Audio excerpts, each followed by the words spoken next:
makhluk yang keluar dari kubur. Anda baca nomor 9-nya.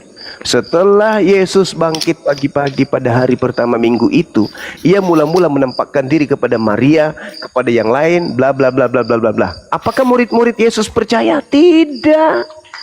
Murid-murid Yesus tidak percaya. Mereka mengatakan itu omong kosong. Bagaimana mungkin orang mati bisa keluar dari kubur?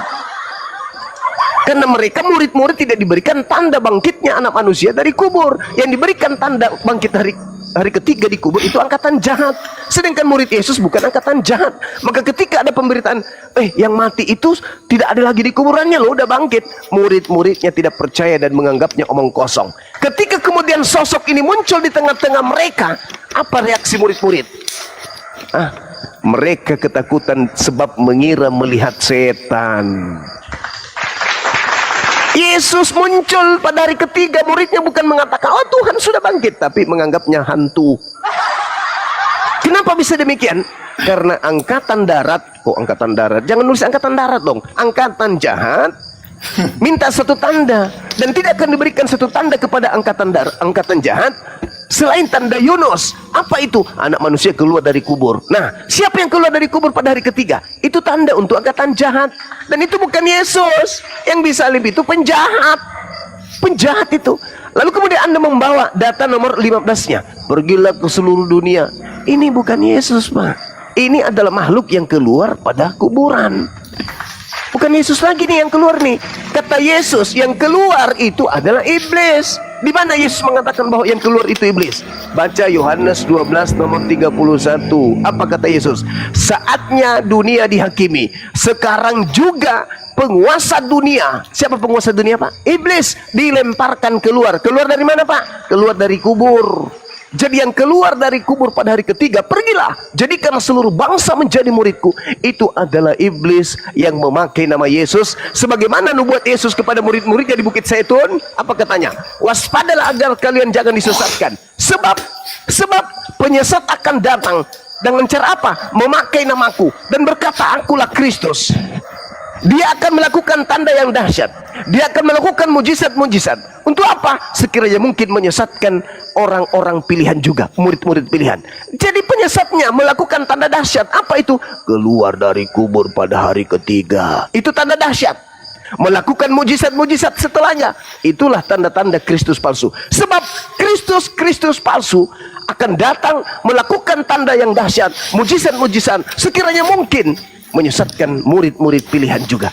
Jadi yang keluar dari kubur pada hari ketiga itu adalah Kristus palsu yang melakukan tanda dahsyat, melakukan mujizat. Untuk apa? Menyesatkan banyak orang. Pergilah ke seluruh dunia, jadikan seluruh muridku, seluruh bangsa menjadi muridku. Padahal Yesus mengajarkan dalam Matius 10 nomor 5 nomor 6, Yesus berpesan kepada ke-12 muridnya agar jangan ke bangsa lain. Jadi yang keluar dari tanah mengajar ke bangsa lain ini siapa?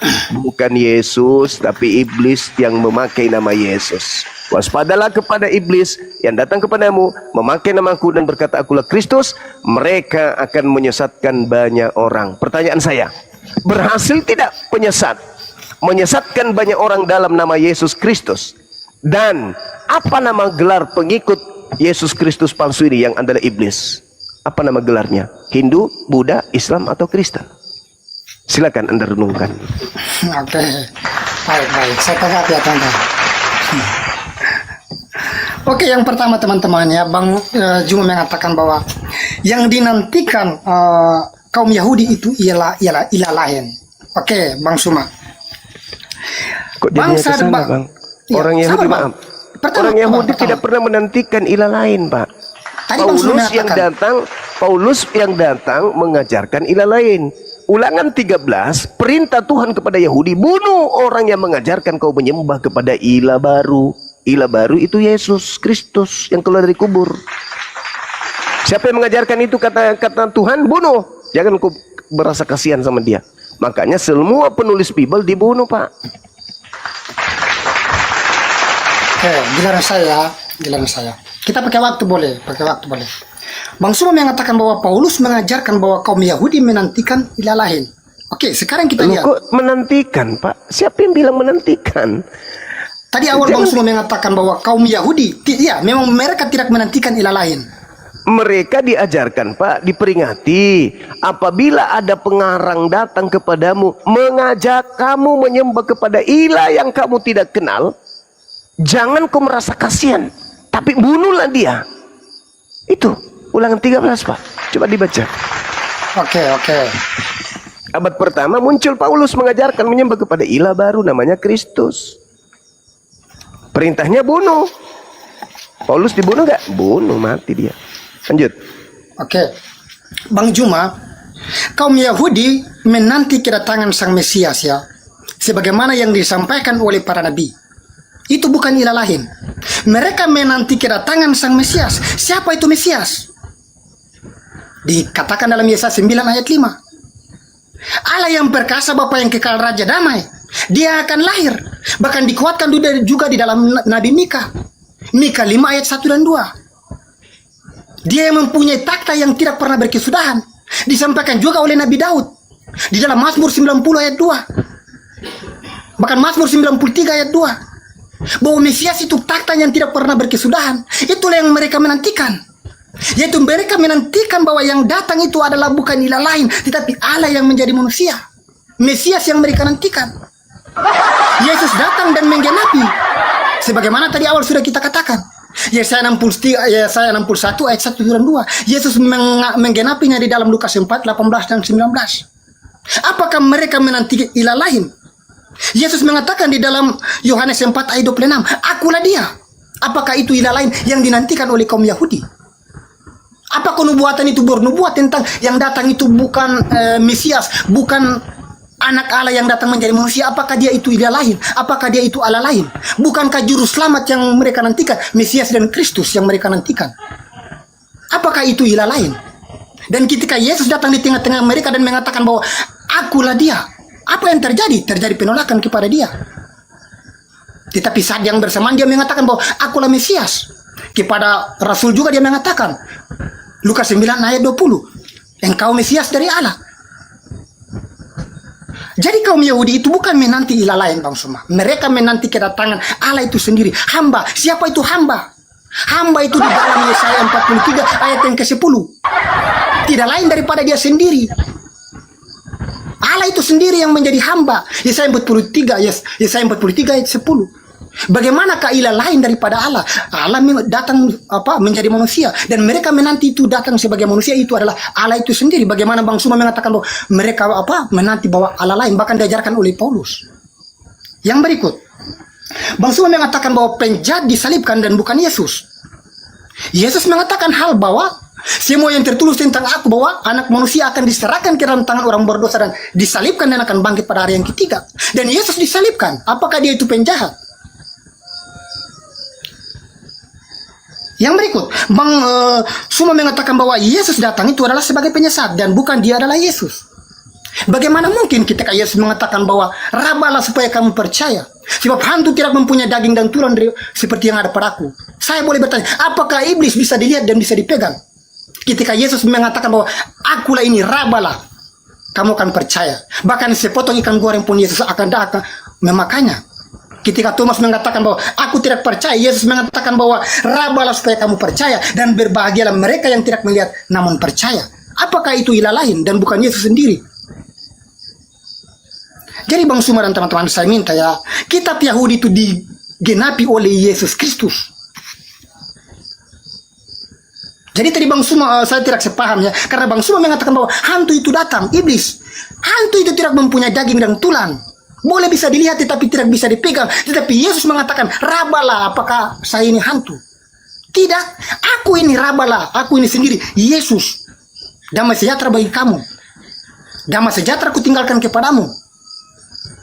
Sekarang tugasku berikan kepadamu. Semua yang tertulis tentang aku di dalam kitab Musa, kitab Mazmur dan para nabi harus digenapi. Bahwa Mesias harus disalibkan, bangkit pada hari yang ketiga. Yesus mengatakan hal demikian. Bahwa dia ada demikian. Bukan hantu dan bukan iblis dan penyesat. Karena Yesus mengatakan bahwa hantu tidak mempunyai daging dan tulang. Dan itu adalah benar-benar Yesus sendiri. Karena dia menyatakan wujud aslinya, tubuhnya asli. Itu Bang Suma. Oke, baik.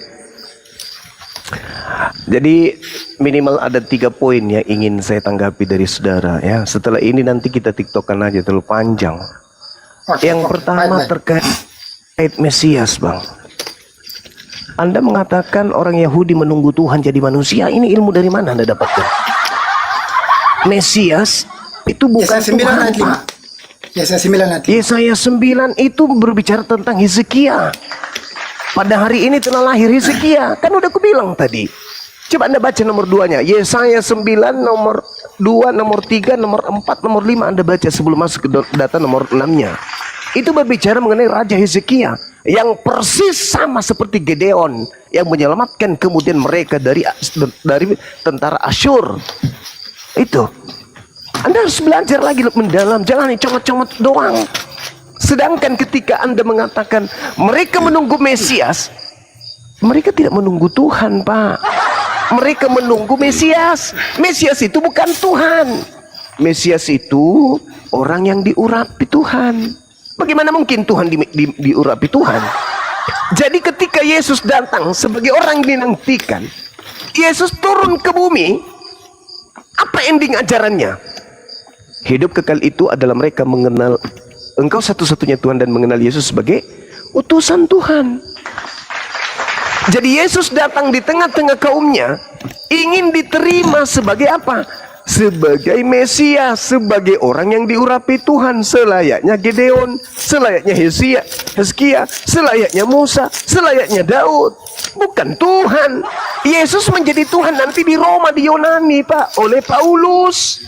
Ketika Yesus datang di kaumnya, dia datang hanya ingin diterima menjadi apa? Menjadi utusan Tuhan. Jadi dia Yesus bukan ilah baru. Yang membuatnya menjadi ilah baru Kristen. Kristen yang membuatnya menjadi ilah baru. Sedangkan Yesus datang bukan menjadi ilah. Yesus datang menjadi nabi, menjadi Mesias, menjadi juru selamat Yahudi menuju kepada Bapa. Kemudian dia menjadi ilah oleh Paulus. Pauluslah yang melantik Yesus menjadi ilah. Roma 14 nomor 9. Untuk itulah Yesus mati agar ia dibangkitkan untuk menjadi ilah baru.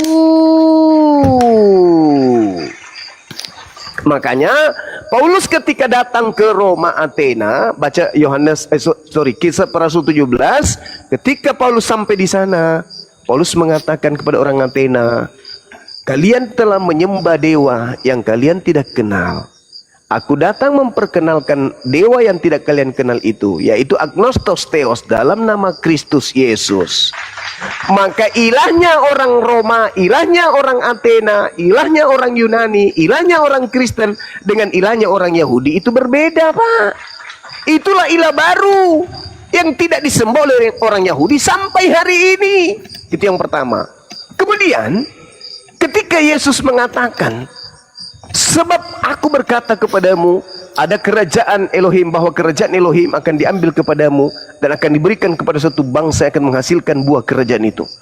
Jadi kerajaan Daud, Yakub, Salomo itu tidak pernah berkesudahan, Pak, sampai hari kiamat. Tapi bukan di tengah-tengah Bani Israel lagi, tapi diambil dan diberikan kepada bangsa lain yang menghasilkan buah kerajaan itu. Siapa itu? Dinul Islam. Kerajaannya sudah 1400 tahun, tidak pernah memudar, bahkan semakin hari semakin bercahaya. Itulah kerajaan yang diberikan dari bangsa Israel kepada bangsa Ismail, yang membuahkan buah, yang menghasilkan buah dari kerajaan itu. Apa itu? Seluruh bangsa akan datang memuliakan Nabi Ibrahim alaihissalam. Seluruh bangsa akan datang untuk sujud menyembah kepada pencipta langit dan bumi. Eloa Abraham, Eloa Ismail, Eloa Isa, Eloa Yakub, Eloa Musa, Eloa Isa. Itu yang betul. Sedangkan kalian bergeser jauh menyembah kepada dewa Athena. Gak nyambung banget. Kemudian apalagi yang terakhir tadi yang Anda sampaikan itu? Banyak hal yang pada intinya Anda mengatakan bahwa Yesus datang bukan untuk menyesatkan. Sorry, memang Yesus bukan datang menyesatkan, tapi Yesus berkata kepada Yahudi, sekali lagi kepada Yahudi, bukan kepada Kristen. Wahai orang Yahudi, waspadalah kepada setan yang datang kepadamu memakai namaku. Setan ini akan menyesatkan banyak orang dalam namaku. Sekarang siapa agama di luar Yahudi yang memakai namaku? Memakai namaku tapi bukan Yahudi. Itulah dia yang menyesatkan banyak orang. Pahami itu, Pak. Yesus berkata dalam Matius 24 kepada muridnya, waspadalah agar kalian jangan disesatkan, sebab akan datang penyesat, yaitu iblis. Ingat saudara, Anda bertanya, apakah iblis bisa dipegang? Apakah hantu bisa dipegang? Bisa, Pak, apabila iblisnya merasuki orang. Sekarang iblis merasuki makhluk yang ada di kuburan, bangkit pada hari ketiga. Bisa nggak? Bisa. Apa buktinya? Yesus sendiri menyebut Petrus sebagai iblis. Yesus sendiri menyebut Yudas sebagai iblis, padahal mereka nyata-nyata manusia. Lalu kemudian ketika datang, inilah tanganku, inilah kakiku, rabalah aku.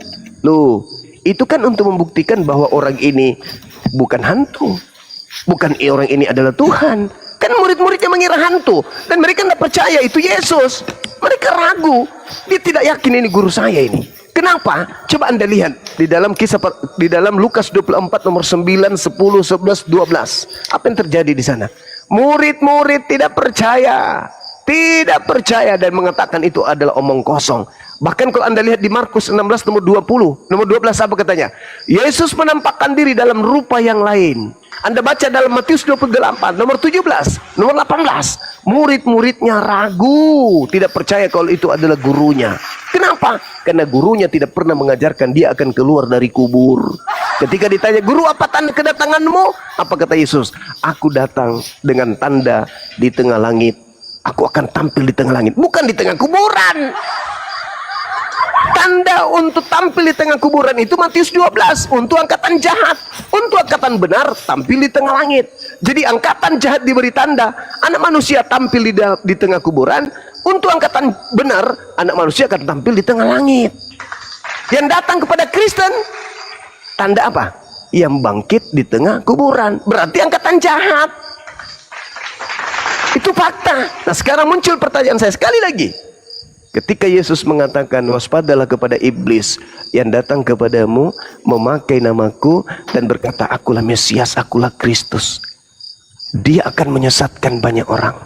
Pertanyaan saya, berhasil tidak iblis datang memakai nama Yesus menyesatkan banyak orang? Kalau berhasil, mana banyak orang pengikut Kristus yang adalah iblis itu? Apa nama gelar mereka? Kalau tidak berhasil, berarti nubuat Yesus adalah dusta. Dengan kata lain, Yesus pembohong. Mana yang Anda pilih? Berhasil iblis menyesatkan banyak orang dalam nama Yesus Kristus, atau Yesus itu adalah pembohong besar? Silakan. Baik. Yang pertama ya,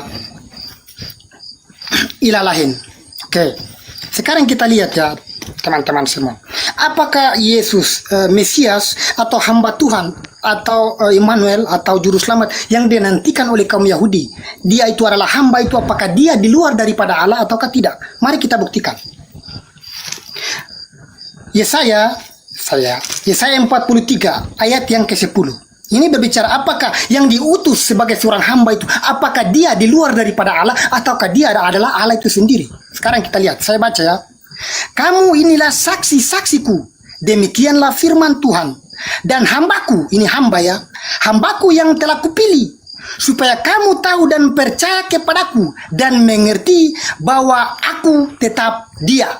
Ingat, hamba yang kupilih itu bahwa aku tetap dia. Siapakah aku tetap dia? Hamba itu adalah dia itu sendiri. Yesaya 43 ayat yang ke-10. Jadi hamba itu bukan merujuk kepada ilah lain, Bang Suma. Bukan merujuk kepada suatu nabi yang datang. Allah itu sendiri, hambaku yang kupilih itu, aku tetap dia. Kita harus mengerti itu. Yesaya 43 ayat yang ke-10 ya. Itu Tuhan Allah mengatakan dengan sendiri bahwa hambaku. Inilah yang kita tidak paham tentang siapakah itu hamba. Kadang kita mengatakan bahwa hamba itu adalah di luar daripada Allah. Hamba yang menderita itu adalah utusan seorang nabi. Apa yang dikatakan di sini dijelaskan oleh Tuhan Allah sendiri kepada Nabi Yesaya. Lihat hambaku yang kupilih dan aku tetap dia dan tidak ada Allah lain. Allah sendiri mengatakan bahwa hamba itu, dan hamba itu siapa kalau bukan Yesus yang menderita? Apa yang dikatakan di dalam kitab Galatia? Yang walaupun mengambil rupa kesetaraan dengan Allah, Dia telah mengosongkan dirinya dan sama seperti manusia, bahkan taat sampai mati di atas tiang kayu salib. Bahkan di dalam Kolose 2 ayat yang ke-9. Walaupun di dalam jasmania terpenuhi kepenuhan kealahan. Hamba inilah adalah Yesus yang dikatakan, bahkan hamba ini adalah Dia sendiri. Bagaimana Bang Suma mengatakan bahwa ilah lain yang dinantikan dan ilah lain itu adalah Yesus, bukan Allah itu sendiri? Udah? Iya. Biar nggak terlalu panjang. Silakan Pak. Bang Suma. Satu-satu poin. Jadi gini, tak ajarin ya. Ajarin. Kalau ilmu Anda ini cocok di gereja. Kenapa jemaat itu nggak paham Bible? Tapi depan kami ini para apologet yang siang malam mengkaji Bible itu nggak bisa, Bang. Yesaya 43 itu berbicara tentang seruan Tuhan kepada Yakub. Yakub yaitu ya Israel. Makanya perikopnya Israel sebagai saksi Tuhan. Hamba yang dimaksud di situ Yakub. Makanya Anda baca nomor 1. Tetapi sekarang beginilah firman Tuhan yang menciptakan engkau, hai Yakub, yang membentuk engkau, hai Israel. Jangan Anda mengatakan itu adalah Yesus, Pak. Aduh, di gereja cocok. Justru ini menampar gereja, ini dalil. Kenapa? Kamu inilah saksi-saksiku. Demikianlah firman Tuhan. Dan hambaku yang telah kupilih. Siapa? Yakub. Supaya kamu tahu dan percaya kepadaku dan mengerti bahwa aku tetap Dia. Dia siapa? Eloah Abraham. Sebelum aku tidak ada ilah dibentuk, dan sesudah aku tidak akan ada lagi ilah yang dibentuk. Jadi ilah yang dibentuk menjadi daging itu ilah baru. Itu bukan aku. Tidak ada ilah yang dibentuk setelah aku. Lalu Kristen muncul, yang dibentuk menjadi daging itu ilah. Ilah baru, agnostos theos, dewa Athena. Jadi Kristen itu, Pak, Saudara Jimmy, menyembah dewa Athena dalam nama Kristus Yesus. Anda harus jeli melihat data itu. Di situ jelas dikatakan, kamu inilah saksi-saksiku. Demikianlah firman Tuhan dan hambaku yang telah kupilih. Al-Quran surah Ali Imran. Ini ma'akum, aku bersama dengan Israel, aku bersama dengan Bani Yakub. Jadi ketika dikatakan dalam Yesaya 43, itu berbicara tentang Yakub. Wahai Yakub, hambaku, tidak ada lagi Tuhan yang dibentuk sebelum aku, dan tidak ada Tuhan yang dibentuk setelahku. Orang Kristen membentuk Tuhan dalam rupa manusia. Tak ada Tuhan, Pak. Jadi Yesus Anda bentuk dari burung merpati ke, mau jadi domba ke, mau jadi apa ke, manusia ke. No, bagi orang yang berakal. Karena kami berbicara mengenai data. Sekarang kembali ke tema kita, Pak. Berhasil tidak iblis menyesatkan manusia untuk menyembah kepada ilah baru dalam nama Yesus Kristus? Jawab. Oke, saya jawab ya. Berhasilkah iblis menyembah ilah baru di dalam nama Yesus Kristus? Oke. Maksud daripada Bang Suma untuk bagaimana saya harus menunjukkan apakah berhasilkah iblis untuk menyesatkan ilah baru. Siapakah ilah baru di sini yang dimaksudkan oleh Bang Suma? Apakah Paulus? Apakah Yesus? Apakah para murid? Nubuatan Bang Suma. Apakah nubuatan ini sudah digenapi? Yesus mengatakan bahwa apabila seseorang yang datang kepadamu, ini Yesus bagaimana bernubuat. Kita lihat ya di Matius tadi. Yesus bernubuat tentang bagaimana akan datang kepadamu penyesat. Ini tentang khotbah Yesus tentang akhir zaman. Sebelum semuanya terjadi akan datang kepadamu. Bangsa akan bangkit melawan bangsa, kerajaan melawan kerajaan. Akan orang yang datang memakai namaku dan mengatakan akulah dia. Apakah nubuatan ini digenapi pada saat itu? Kalau digenapi ya sudah tentunya akhir zaman sudah terjadi pada saat itu. Karena nubuatan Yesus tentang akan terjadinya akhir zaman. Tetapi sebelum itu akan datang penyesat. Kalaupun nubuatan itu sudah digenapi, sudah tentunya penyesat akhir zaman itu sudah terjadi dan bukan kita tidak ada. Kalau kita mengacu pada nubuatan Yesus itu. Akan ada tampil kepadamu penyesat, dan dia akan mengatakan, akulah dia. Apakah Paulus mengatakan bahwa akulah adalah Mesias? Kalau kita merujuk pada Yesus, ya Yesus mati dan disaksikan oleh mereka. Malaikat pun mengatakan bahwa dia yang telah mati, mengapa kamu melihat dia yang telah bangkit? Di dalam penampakan Yesus ada dan menampakkan kepada mereka bahwa akulah Yesus. Lihatlah tangan dan kakiku. Apakah Yesus ini dikatakan seperti yang dikatakan oleh Bang Suma? Apakah iblis itu berhasil? Nubuatan Bang Suma. Nubuatan itu jangan kita tafsirkan bahwa sudah genapi atau belum. Saya mengatakan bahwa belum Bang Suma. Karena Paulus adalah seorang yang bertemu jumpa langsung dengan Yesus, tetapi bukan berjumpa secara langsung. Dia berjumpa dalam cahaya. Yesus datang dengan hal yang sama. Dia datang dengan mengatakan, dengan menunjukkan di dalam penampakan 40 hari, di dalam penampakan dia menampakkan diri kepada beberapa orang dan kepada ke-12 rasul dengan mengatakan bahwa akulah ini. Apakah dia ini yang dinubuatkan oleh Yesus? Jadi mari kita berpikir lagi ya, Bang Suma dan teman-teman. Silakan Bang Suma. Oke. Sekali lagi saya katakan kepada saudara, Yesusnya berkata kepada angkatan yang benar bahwasanya mereka harus waspada kepada penyesat yang datang memakai nama Yesus. Jadi iblisnya itu datang dalam nama Yesus, Pak. Nah, ada agnostosteos yang baru. Ada anoksosteos, ada sembahan baru yang bernama Kristus Yesus. Siapa sebenarnya yang ingin disembah selain daripada Tuhan pencipta langit dan bumi? Kan iblis. Lukas 4 nomor 6 nomor 7, iblis mau disembah. Bahkan Yesus pun disuruh tunduk. Yesus sembah aku. Tapi kemudian Anda mengatakan bahwa ilah baru, Yesus itu bukan ilah baru. Kata siapa? Orang Yahudi tidak pernah menyembah yang namanya Yesus. Paulus yang memperkenalkan menyembah kepada Yesus, ilah baru. Siapa yang mau disembah? Yesus atau iblis? Iblis. Ada enggak Yesus mengatakan iblis akan datang memakai namaku? Ada. Di mana itu tertulis? Matius 24 nomor 4 nomor 5. Nomor 23 24, Lukas 21 nomor 8. Yesus mengatakan iblis datang memakai namaku. Untuk apa? Untuk menyesatkan banyak orang. Anda mengatakan akhir zaman. Kok akhir zaman, Pak? Murid-muridnya harus kedatangan orang yang mengaku memakai nama Kristus Yesus. Paulus sampai ke barat, sampai ke Athena, memakai nama siapa? Nama Yesus Kristus. Waspadalah kepada penyesat yang datang kepadamu memakai namaku. Paulus datang memakai nama Yesus. Aku rasulnya Yesus loh.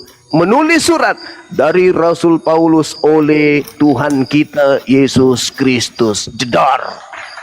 Setiap menulis surat pasti memakai nama Yesus.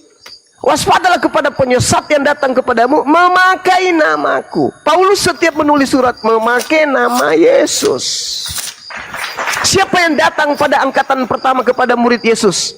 Paulus? Yes. Memakai nama Yesus? Yes. Memiliki banyak pengikut? Yes. Nama pengikutnya siapa? Kristen, Pak. Kristen. Dalam Kisah Para Rasul 9 nomor 22, di situ Lukas asisten Paulus menyebut bahwa Paulus itu adalah Kristus. Di dalam 1 Korintus 11 nomor 1, Paulus di sana mengaku kalau dirinya adalah Kristus. Di dalam 1 Korintus 12 nomor 27, Paulus di situ juga mengaku sebagai Kristus. Dan di dalam Galatia 3 nomor 27, Paulus menyebut pengikutnya Kristen itu sebagai Kristus juga. Dan di dalam Roma 16 nomor 7, Paulus juga mengaku sebagai Kristus. Jadi ketika Yesus mengatakan waspadalah kepada setan yang datang kepadamu memakai namaku, setannya datang memakai nama Yesus kepada Paulus. Akulah Yesus yang kau aniaya. sebenarnya yang datang kepada Paulus itu bukan Yesus anak Maria. Karena ketika Yesus datang anak Maria, maka matahari menjadi gelap, bulan tak bercahaya, bintang berjatuhan, kuasa langit berguncang, dan akan tampil Yesus di tengah langit, seluruh manusia di bumi akan melihatnya. Sedangkan yang datang kepada Paulus hanya Yesus, hanya Paulus dan rekan-rekannya yang tahu. Akulah Yesus. Itulah iblis yang harus diwaspadai, yang akan menyesatkan banyak orang. Dan orang yang disesatkan oleh iblis ini dalam nama Yesus bernama Karisten hari ini. Anda nggak mau menjawab dengan jujur? Saya yang memuntahkan kebenaran itu. Silakan. Oke. Yesus berpesan kepada para murid untuk waspadalah terhadap penyesat yang datang kepadamu. Kita lihat. Apakah ketika Paulus hadir di tengah-tengah mereka, mereka mengatakan bahwa Paulus adalah penyesat? Apakah ketika Paulus hadir untuk memberitakan firman bahwa Yesus Tuhan dan Juru Selamat, mereka menolak dia? Apa yang dikatakan di dalam Galatia 2 ayat yang ke-8, 9? Dan setelah melihat kasih karunia yang dianugerahkan kepadaku, maka Yakobus, Kefas, dan Yohanes yang dipandang sebagai guru jemaat berjabat tangan dengan aku dan dengan Barnabas sebagai tanda persekutuan, supaya kami pergi kepada orang-orang yang tidak bersunat dan mereka kepada orang-orang yang bersunat. Apakah nubuatan ini digenapi oleh mereka dan mereka tahu bahwa Paulus yang adalah penyesat? Tidak. Mereka menanti dan mereka percaya bahwa mujizat yang diberikan oleh Tuhan kepada Paulus adalah benar-benar daripada Tuhan. Kalaupun saja mereka menanti pernyataan Yesus tentang nubuatan penyesat yang akan datang itu adalah Paulus, buat apa mereka menolak dia? Dengan kuasa siapakah Paulus mengatakan hal itu? Dan dikatakan juga di dalam Galatia 1 ayat 15, tetapi waktu ia yang telah memilih aku sejak dalam kandungan ibuku dan memanggil aku oleh karunia-Nya, karena menyatakan anaknya di dalam aku, supaya aku memberitakan dia di antara bangsa-bangsa bukan Yahudi. Jadi kepada para rasul memberitakan kabar di dalam kaum Yahudi, Rasul Paulus memberitakan firman kepada di luar Yahudi. Dan mereka menerima dia. Apakah nubuatan itu digenapi oleh Rasul Paulus dengan Yesus mengatakan bahwa dia itu adalah yang dinubuatkan? Mereka menerima dia dengan mereka mengatakan bahwa engkau adalah bagian daripada kami. Dan sama-sama mereka memberitakan. Ketika terjadi pertentangan Paulus dan Barnabas, Paulus pergi ke Syria Kilikia dan Barnabas pergi ke Siprus. Jadi teman-teman, kita melihat bagaimana nubuatan Yesus tentang kedatangan si penyesat ini.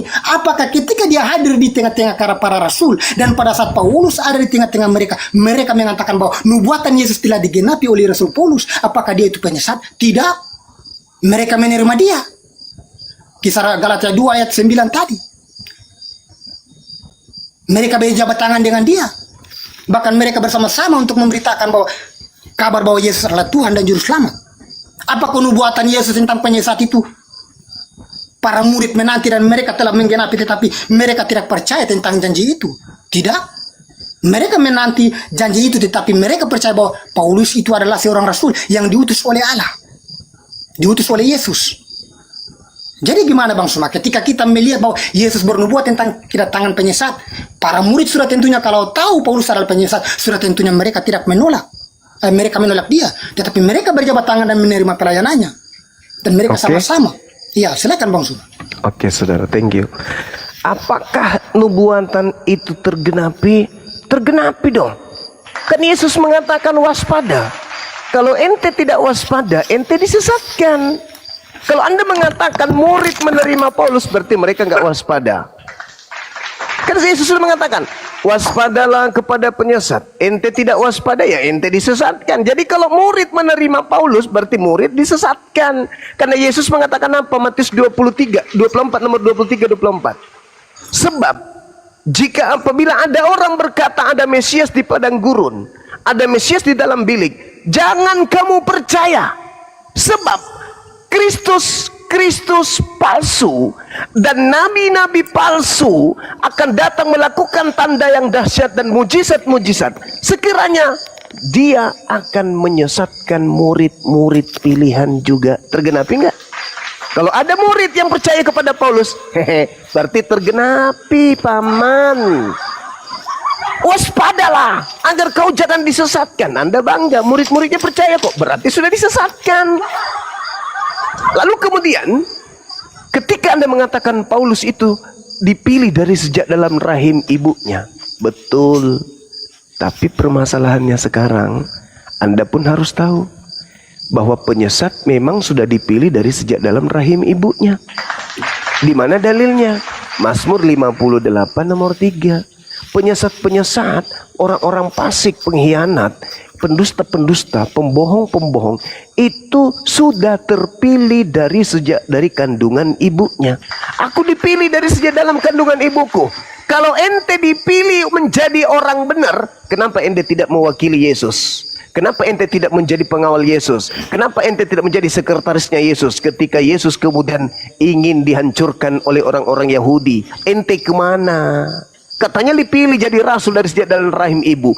Yang benar ente dipilih dari jadi penyesat dari sejak dalam rahim ibu. Makanya menggenapi ketika Yesus mengatakan dalam Lukas 21 nomor 8, waspadalah kepada penyesat yang datang kepadamu dengan memakai namaku dan berkata, akulah dia. Dia, jangan kau percaya, dia akan menyesatkan banyak orang. Nomor 12-nya, namun sebelum penyesat itu bereaksi, kata Yesus, terlebih dahulu kalian ditangkap, dianiaya, disesa, dipenjarakan, dihadapkan kepada raja-raja. Itu siapa pelakunya? Paulus. Penyesat sebelum itu terjadi, kata Yesus, terlebih dahulu kau ditangkap. Sebelum penyesatnya itu menyesatkan, kau dulu dianiaya. Dia aniaya dulu, baru dia mengaku sebagai pengikut. Dia mengaku sebagai rasul. Nah, ini buktinya. Di dalam Kisah Para Rasul 24 nomor 5, apa keseruan orang-orang Yahudi kepada Paulus? Paulus ini adalah penyakit sampar yang telah menyesatkan seluruh orang-orang Yahudi di dunia yang beradab, dan dia adalah tokoh dari Nasorios. Lalu di di Kisah Para Rasul 21 nomor 15 sampai nomor 26, apa yang terjadi? Paulus bertaubat dari mengajarkan agama Kristen. Kalau dia bukan penyesat, kenapa dia bertobat? Paulus bertobat dari mengajarkan tidak bersunat, mengajarkan makan babi. Paulus bertobat. Paulus mentahirkan diri. Paulus mempersembahkan kurban, persembahan untuk mentahirkan dirinya dari dosa-dosanya, mengajarkan agama Kristen. Jedar. Jadi sekali lagi saudaraku, saya katakan kepada saudara, berhasil tidak iblis menyesatkan banyak orang dalam nama Yesus Kristus? Berhasil. Mana orang banyak yang disesatkan itu? Kristen. Karena Kristen itu memakai nama Yesus. Coba Anda lihat di dalam Galatia 3 nomor 27. Karena kamu semua yang dibaptis dalam Kristus telah memakai Kristus. Kalian memakai Kristus. Berarti kalian memakai Kristus, artinya kalian menggunakan nama Kristus. Waspadalah kepada penyesat yang datang kepadamu, memakai namaku dan berkata, akulah Kristus. Galatia 3 nomor 27. Kristen semuanya memakai nama Yesus Kristus. Siapa penyesatnya? Semua orang Kristen berdasarkan pengakuan Yesus. Yang memakai namaku itu adalah penyesat. Kristen memakai nama Yesus, Kristen adalah penyesat. Orang banyak yang disesatkan oleh penyesat itu namanya Kristen. Makanya di Matius 7, pada hari terakhir nanti banyak orang berseru kepadaku, Tuhan, Tuhan, Tuhan, Tuhan, Tuhan, bukankah kami bernubuat, mengusir setan, bermujizat pakai namamu? Siapa itu? Kristen. Apa intinya? Enyahlah daripadaku, aku tidak mengenal kalian Kristen. Kalian semua adalah pembuat kejahatan. Selamat datang di neraka. Itu fakta. Itu fakta, saudara. Silakan. Oke, baik. Iya. Oke. Bang Juma mengatakan bahwa Kristen adalah pengikut surat tentunya ajaran yang sesat yang dinubuatkan oleh Yesus dan Kristen ya. Sekarang kita lihat Bang Juma. Ajaran-ajaran sesat dengan ajaran-ajaran benar itu beda. Ajaran-ajaran sesat sudah tentunya mengajarkan manusia kepada sebuah kesesatan, menghancurkan manusia. Apa yang diajarkan Paulus? Paulus mengajarkan berbuat kebaikan, berbuat kasih. Apa yang diajarkan Yesus diajarkan oleh Paulus. Apakah itu penyesat? Tidak. Bahkan sampai pada hari ini pun semua Kristen berbuat di dalam ajaran-ajaran Paulus dengan kasih yang diajarkan oleh Yesus, dan Rasul Paulus mengajarkan tentang hukum-hukum itu. Bagaimana Bang Suma mengatakan bahwa penyesat, ajaran sesat? Sudah tentunya ajaran sesat itu menyesatkan banyak orang dan membuat manusia itu akan menderita. Tetapi tidak. Buah pemberitaan Paulus, Kristen itu berbuah di dalam Tuhan dengan kasih, ajaran-ajaran kasih dan sukacita, dengan buah-buah roh yang diberikan oleh Tuhan kepada Rasul Paulus diajarkan, dan Kristen berbuah dengan hal itu. Apakah itu dikatakan ajaran sesat? Tidak. Kalaupun ajaran Paulus itu adalah ajaran sesat, sudah tentunya Kristen itu adalah sesuatu kesesatan, saling membunuh. Tetapi ajaran yang diajarkan Paulus adalah sebuah kebenaran. Kasih yang diajarkan oleh Yesus di dalam hukum Taurat dibagi menjadi dua bagian, diajarkan oleh Rasul Paulus dalam Korintus 13. Buah-buah roh yang dikatakan oleh Yesus, mereka akan mengusir setan-setan demi namaku, kuasa Tuhan. Korintus 12 dan Korintus 14 adalah roh itu yang memberikan kepada tiap-tiap orang sesuai dengan kasih karunia. Dan sampai pada hari ini Kristen berbuah dengan buah-buah roh itu, dengan karunia yang diberikan kepada roh itu kepada tiap-tiap orang, untuk mengadakan tanda dan mujizat, untuk memberitakan Injil, menyampaikan firman. Apakah itu penyesat? Tidak, karena roh yang memberikan kuasa-kuasa itu kepada Kristen. Dan itu tidak semua orang memberikan, tidak semua orang melakukan pemberitaan pembuahan buah-buah roh itu. Hanya setiap orang yang diberikan sesuai dengan kasih karunia masing-masing. Apakah itu dikatakan penyesat? Tidak. Malahan di dalam nama Yesus orang lumpuh disembuhkan. Yesus mengatakan pula, mereka yang percaya kepadaku akan mengusir setan-setan demi namaku. Bukankah itu pembuahan daripada Roh Kudus? Ketika terjadi Pentakosta, apa yang dikerjakan oleh Roh Allah? Para murid mengadakan tanda-tanda dan mujizat dengan menggunakan kuasa Allah, dengan roh Allah. Sampai pada hari ini roh yang sama memberikan kepada tiap-tiap orang untuk melakukan perintah dan karunia tersebut. Dan Kristen melakukan hal itu, memberitakan firman, mengadakan tanda dan mujizat. Apakah itu disebut penyesat? Tidak. Semua yang diajarkan Paulus berbuah kebaikan karena bersumber daripada Yesus. Dan kuasa-kuasa daripada Yesus itu, roh Allah itulah yang diberikan kepada kekristenan. Dan itu jelas nyata sampai pada hari ini. Dan Rasul Paulus pun mengatakan bahwa Allah telah mengurniakan hidup kekal di dalam anaknya, dan siapa percaya kepada anak, dia mempunyai hidup yang kekal. Nah, jadi kita berpikir lagi Bang Suma, ketika Bang Suma mengatakan bahwa Paulus adalah nabi palsu, rasul palsu, surat tentunya ya ajaran-ajaran sesat itulah yang dinikmati oleh kekristenan. Tetapi tidak, Kristen justru berbuah di dalam pemberitaan buah Paulus, di dalam kasih, di dalam karunia-karunia roh, dan Kristen menikmati sampai pada hari ini. Apakah itu salah? Kasih yang diajarkan Yesus, diajarkan Paulus. Kristen berbuah di dalam kasih yang diajarkan Yesus dan berbuah di dalam ajaran Paulus tentang kasih. Paulus menderita, dia direla, dia dianiaya, difitnah, bahkan dibunuh. Dia tidak pernah mementingkan harta, itulah Paulus. Jadi kita berpikir lagi Bang Suma, kita berpikir lagi tentang pernyataan Yesus tentang waspadalah, tentang yang akan datang kepadamu penyesat-penyesat itu. Oke. Ya, jadi gini saudara, Anda cerminannya kemudian Paulus mengajarkan kasih, mengajarkan kebaikan. Sama seperti iblis. Iblis juga begitu. Ketika datang kepada Adam, iblis itu wow, indah kali ajarannya. Kamu kalau memakan buah pengetahuan baik dan buruk, kau akan mengetahui, kau akan hidup kekal. Iblis begitu tuh. Tapi apa endingnya? Diusir dari surga. Begitu juga kalian.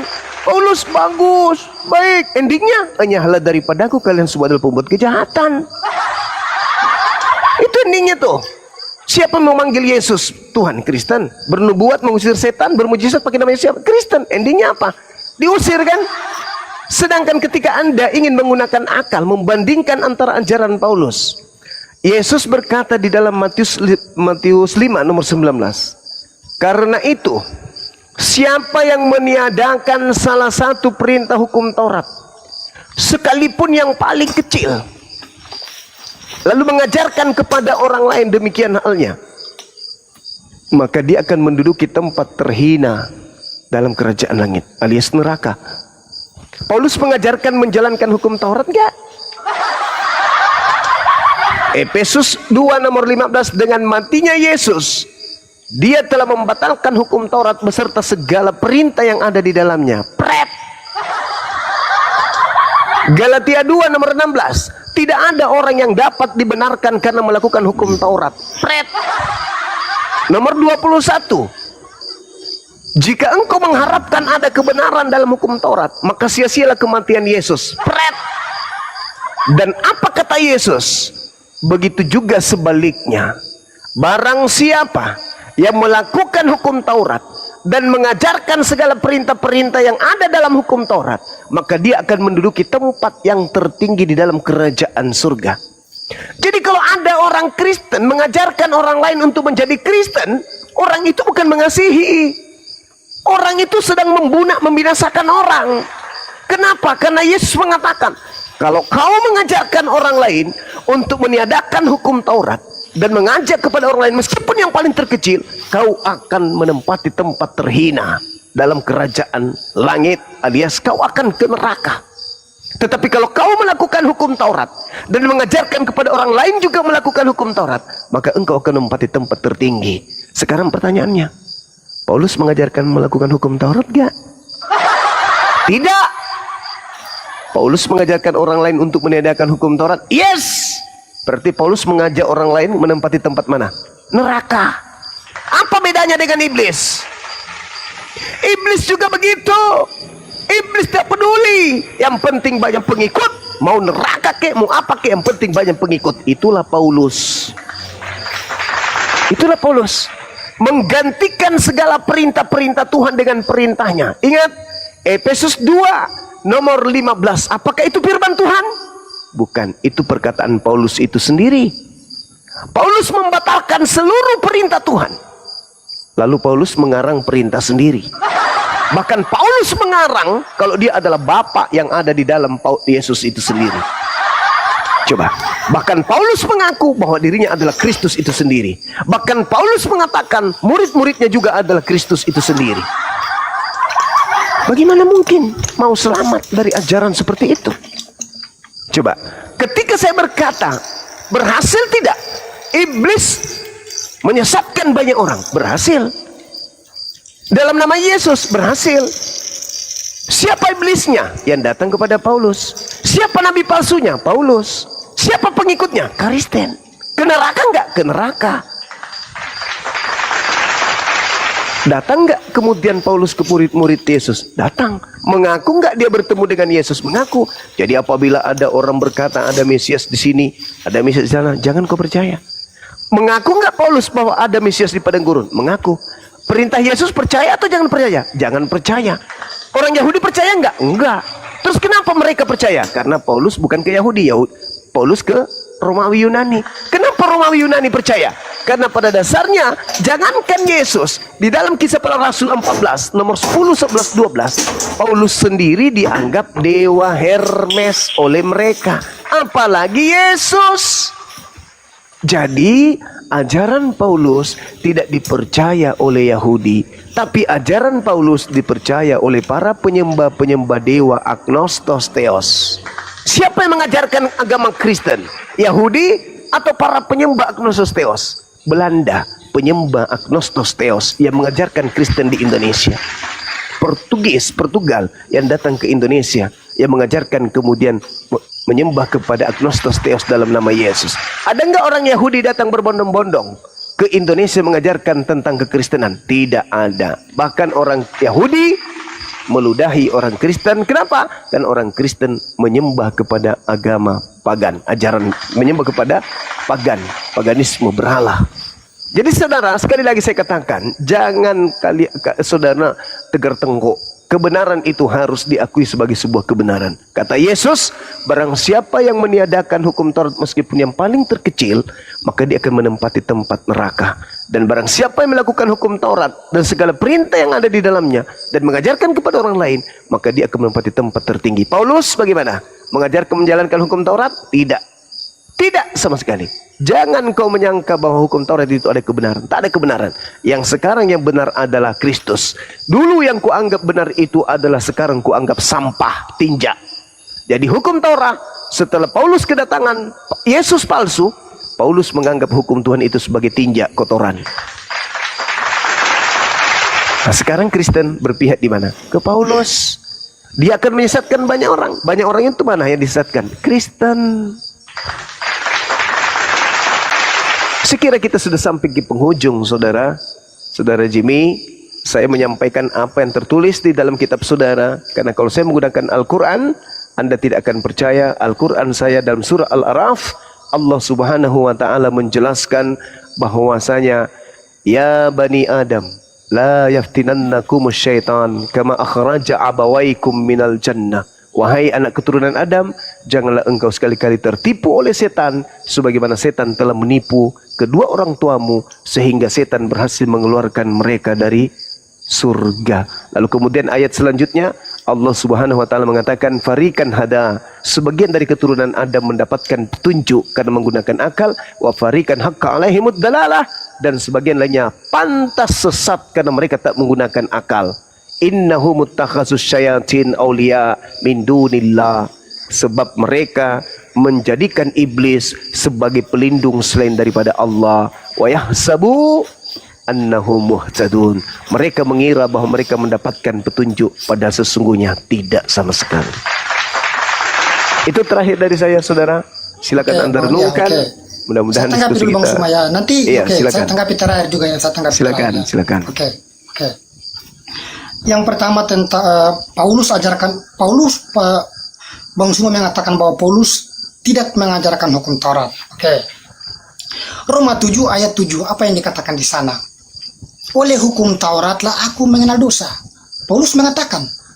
Roma 7 ayat 12. Perintah itu kudus, hukum Taurat itu kudus, baik dan sempurna. Paulus mengajarkan kepada jemaat di Roma. Roma 13 ayat 10. Roma 8 ayat 10 sampai 13. Apa yang dikatakan di sana? Janganlah kamu berhutang apapun terhadap siapapun juga, tetapi hendaklah kamu saling mengasihi. Sebab barang siapa sudah mengasihi, dia sudah memenuhi hukum Taurat. Karena firman jangan membunuh, jangan mencuri, jangan memfitnah. Kasihilah sesama manusia seperti dirimu sendiri. Kasih tidak berbuat jahat terhadap sesama, karena kasih adalah kegenapan hukum Taurat. Paulus mengajarkan. Tadi Bang Suma mengatakan bahwa Paulus tidak mengajarkan hukum Taurat. Tidak. Paulus mengajarkan hukum Taurat. Kasih adalah kegenapan hukum Taurat. Paulus mengajarkan. Yang berikut tentang Efesus 2 nomor 15. Kita lihat apa yang dimaksudkan Paulus di sana. Yang pertama, Paulus diutus kepada bangsa-bangsa di luar non-Yahudi. Galatia 1 ayat 16. Bukan kepada bangsa Yahudi. Nah, kepada bangsa di luar non-Yahudi inilah Paulus mengatakan kepada jemaat di Efesus di dalam Efesus 2 nomor 15, dengan matinya di kayu salib telah membatalkan hukum Taurat.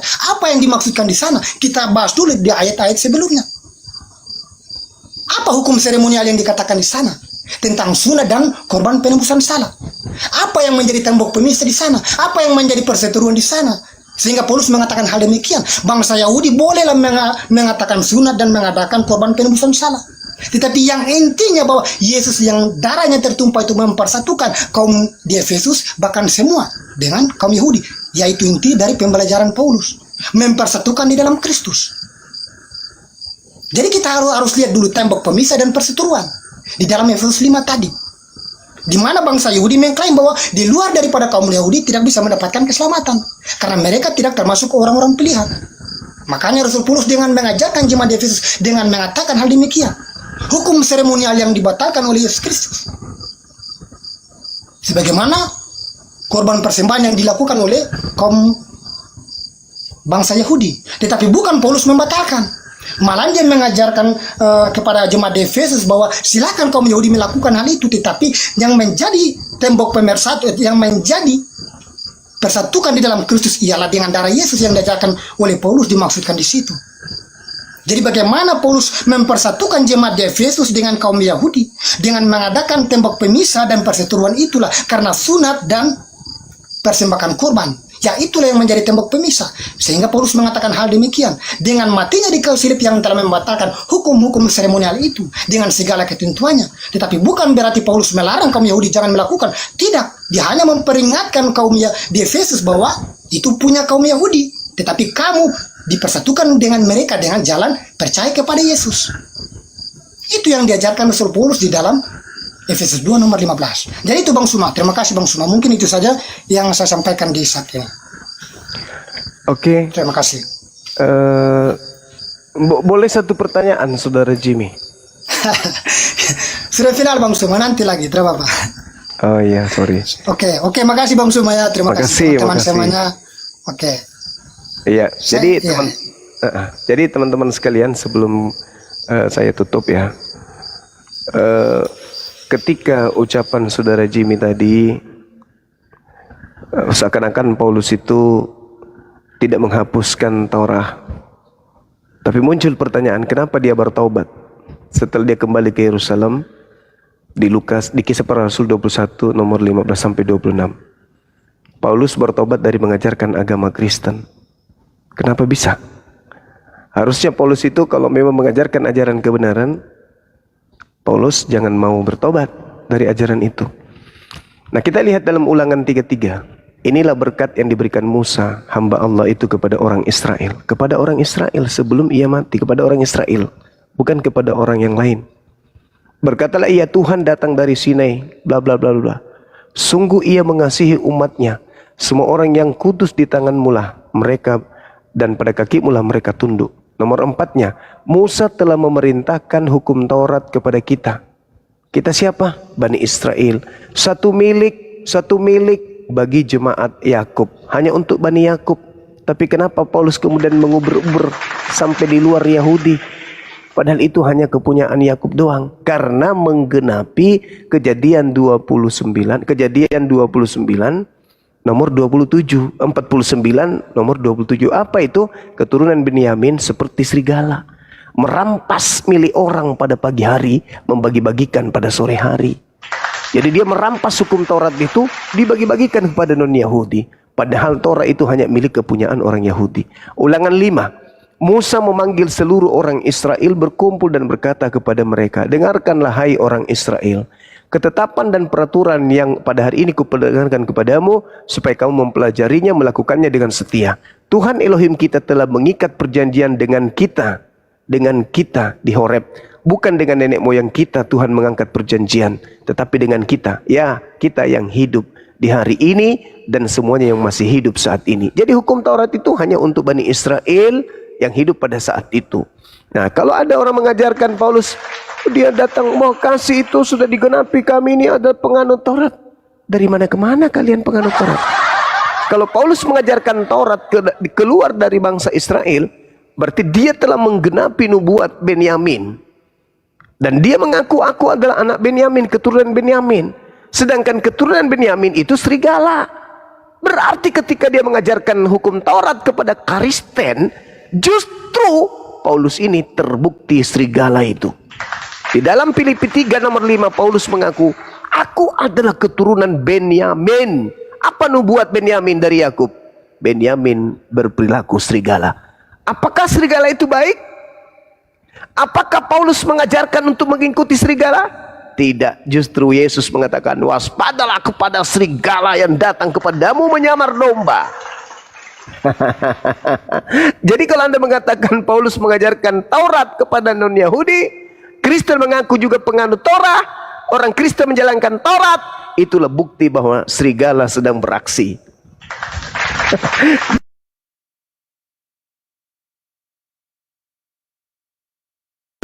Ketika Yesus berbicara tentang hukum Taurat, di dalam Matius 5, barang siapa yang mengajarkan, maka dia menempati tempat tertinggi. Yang menghilangkan, menempati tempat terendah. Lalu apa implementasinya? Aku berkata kepadamu, jika hidup keagamanmu tidak lebih benar daripada hidup keagamaan ahli Taurat, orang-orang Farisi, sesungguhnya kamu tidak akan masuk ke dalam surga. Apakah Kristen hidup keagamannya lebih baik daripada ahli Taurat? Sekali lagi Bang Suma. Yesus mengatakan, kamu telah mendengar yang difirmankan kepada nenek moyang kita. Nenek moyang kita loh, bukan kepada Kristen. Jangan membunuh. Jangan membunuh. Barang siapa yang membunuh harus dihukum. Tetapi aku Yesus berkata kepadamu.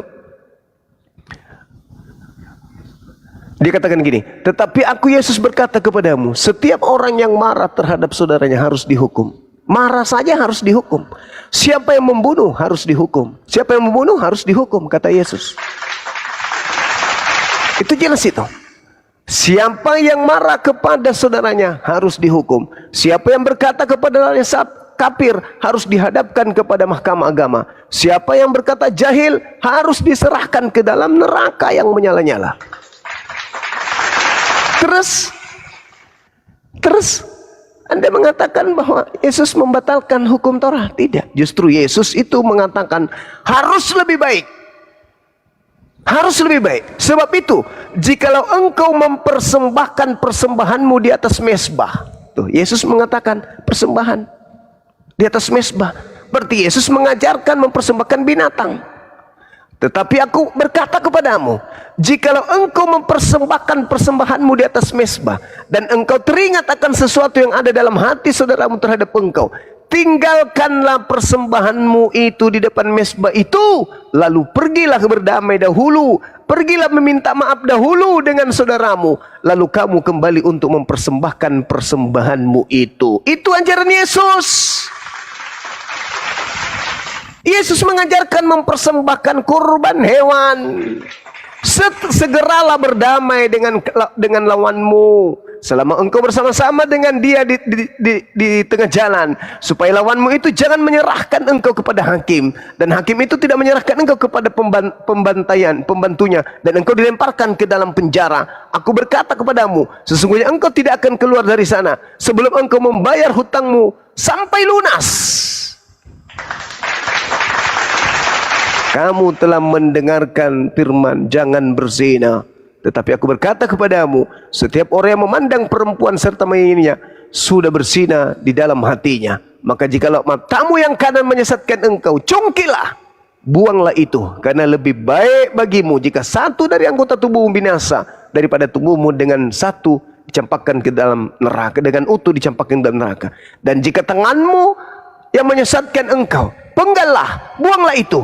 Karena lebih baik satu tangan dari anggotamu hilang binasa daripada tubuhmu dengan utuh dimasukkan ke dalam api neraka. Dan firman-Nya juga, siapa yang menceraikan istrinya harus memberi surat cerai kepadanya. Kata Yesus boleh cerai. Jadi saudara, kata Yesus, jikalau hidup keberagamaanmu tidak lebih baik dari kehidupan keagamaan orang Yahudi, ahli Taurat, maka engkau tidak akan masuk ke dalam kerajaan surga. Dan Yesus uraikan, apa itu lebih baik? Diuraikan Yesus tuh. Nah, terkait dengan kasihi. Sebelum sampai kepada pengasihan, Yesus lebih dulu apa? Di data nomor 21-nya. Kamu telah mendengar yang difirmankan oleh Tuhan kepada nenek moyang kita, jangan membunuh. Nah, Yesus mengajarkan apa? Jangan membunuh. Barang siapa yang membunuh harus dibunuh. Dan kalau dia ingin mempersembahkan kurban hewan, sebelum dia mempersembahkan kurban hewan, sebelum dia membunuh tersebut, maka dia harus pergi ke saudara-saudara yang minta maaf dulu sebelum dia mempersembahkan kurbannya. Setelah dia minta maaf kepada orang-orang, barulah dia mempersembahkan korban binatang. Makanya dalam Matius 8 nomor 4, Yesus berkata begini, perlihatkanlah dirimu kepada imam, berikanlah persembahan yang diperintahkan Nabi Musa kepadamu. Apa itu? Binatang, domba, kambing, sapi, lembu. Tidak pernah Yesus mengajarkan mempersembahkan manusia. Itu yang perlu saudara kemudian pahami. Kemudian terakhir, ketika orang-orang Kristen ini selalu mengatakan kasihilah musuhmu, kasihilah musuhmu, kasihilah musuhmu, ajaran kasihi musuhmu itu adalah implementasi yang kelima. Yang pertama, jangan membunuh dulu. Sebelum mengasihi musuh, jangan membunuh dulu. Loloskan dulu diri kalian dari jangan membunuh. Artinya apa? Ketika perintah Yesus